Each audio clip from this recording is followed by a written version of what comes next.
My mom had 11 kids. This pot of chili wasn't for us. This was my dad's. She made it Italian because that's how he liked it. Oregano and basil instead of cumin, parmesan instead of cheddar, and 3 moves I didn't understand until I was a chef. Let's get at it. All right, kitchen crew. Today we're making Pat's Italian chili. My mom's recipe, scaled down to a quarter batch so you're not feeding 24 people. The full recipe on the website if you're feeling ambitious. So let's go over our ingredients. We have 1 pound of ground chuck. You could use 70-30. It's really up to you. I like 80-20 unless I want something leaner. But in this case for chili, I don't. I've got my vegetables, which are a coarsely chopped bell pepper, a quarter of an onion, coarsely diced. Both of these will be sautéed and then blended, similar to the spaghetti sauce recipe, with the tomatoes, which I have a can of San Marzanos, whole peeled. I have some margarine for sautéing. That's what she used, so that's what I'm using. I have 2 or 3 green onions diced white and green, and mushrooms. Yes, mushrooms in chili. Dad loved mushrooms. So these were rather large, so I have them and then slice them about quarter inch thick, stems and all. I've got some garlic minced.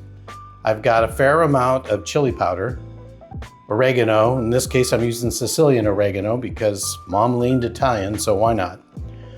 Some some dried basil, a hint of cumin. She didn't use a lot. A hint of sugar. So about a teaspoon of fresh squeezed lemon juice. I have a can of chili beans. I like ranch style beans, but any chili bean will work. I have 12 ounces of V8 juice. This is what she used for her liquid. Some Parmesan Reggiano for the garnish. Yes, for chili. Stay with me. She goes down a different aisle for Dad. A packet of guacamole mix. I know, we'll get there. And for seasoning the beef, we're gonna use a quarter packet of Lipton French onion soup mix. This is what she used for seasonings. You're not gonna see any salt. It's all in what's in the soup mix, what's in the guacamole mix, what's in the juice. Yeah, it doesn't need any more salt. So, let's get started, shall we? Start with your ground beef in a hot pan. Immediately before it browns, add the onion soup mix. Most people season the meat cooked. Mom didn't. She put the seasoning in at the raw stage so it cooked into the beef instead of sitting on top of it. The dehydrated onion in that packet rehydrates into the beef fat. You're building flavor at the foundation, not sprinkling it on at the end. Brown it through. Then remove the meat to a paper towel, leaving about a tablespoon of fat in the pan. That fat, that's not waste, that's your next step. Onions and bell pepper go into that same pan with the reserved beef fat. Cook them until they're soft, fully soft, no crunch left. And then, blender time. You know this one. She did this with her spaghetti sauce too. It was her signature. Sautéed vegetable into the blender first, then the tomatoes on top, then puree. Instead of diced peppers and onions floating around, she worked them into the body of the chili. Same flavor, completely different texture. Here's the chef note. When you dice aromatics and leave them in the pot, they cook in the liquid. They stay distinct, little pieces you bite through. When you puree them, they become the liquid. That's why her chili had body you couldn't get from a can. No flour, no cornstarch, just vegetables in a blender. Set that aside. Wipe the sauté pan clean. Melt your margarine. Green onions, mushrooms, and garlic. About 4 minutes, just until the mushrooms give up their water and start to pick up color. Now everything comes home. Beef, the blender puree, the sautéed mushrooms and garlic, then the V8, then the spices. Now look at what we're working with here. A full tablespoon of chili powder, that's a lot. 1.5 teaspoons of oregano and basil, and only a quarter teaspoon of cumin. Quarter teaspoon in a pot this big, that's a whisper. She wasn't making chili, she was making Italian Sunday gravy with ground beef and beans. The oregano and basil are doing the work. The cumin is just nodding at the idea of chili. Packet of guacamole mix. It's not in here because she was making guacamole. She used this across a bunch of her recipes. It was a flavor packet. Dehydrated onion, garlic, acid, a little heat. She didn't have to mince more garlic or squeeze more lime or measure more salt. It was all in one envelope.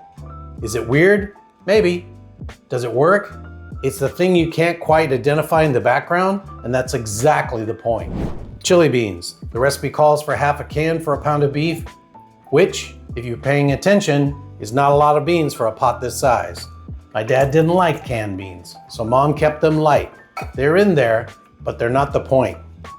Quarter batch calls for half a can. We're using the whole thing because wasting half of a can of good beans isn't how we do things around here.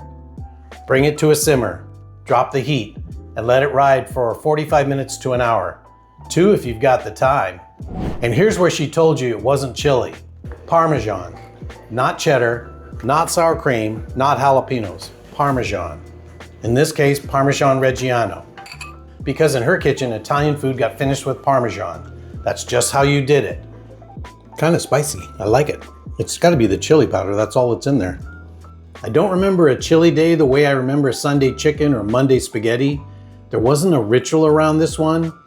What I remember is my dad eating it and my mom buying canned chili without beans because even when she wasn't cooking from scratch, she bought the kind he'd eat.